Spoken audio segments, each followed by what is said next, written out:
মাঝরাতে নদিয়ার এক পুরনো কালীমন্দিরে কেউ যেত না।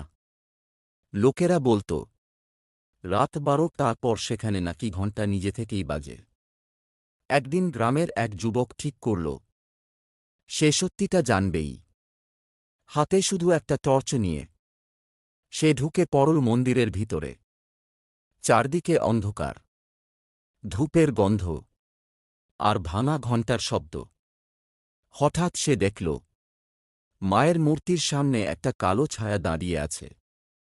ছেলেটা ভয়ে কাঁপতে কাঁপতে টর্চ জ্বালাল, কিন্তু সেখানে কেউ নেই।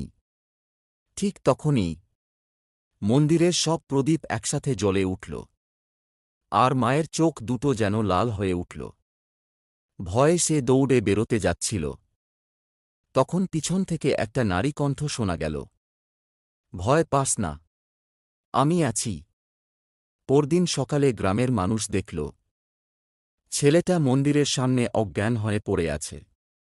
কিন্তু সবচেয়ে ভয়ের বিষয় ছিল, তার হাতে ছিল একটা তাজা জবা ফুল, যেটা আগের রাতে মন্দিরে কেউ দেয়নি।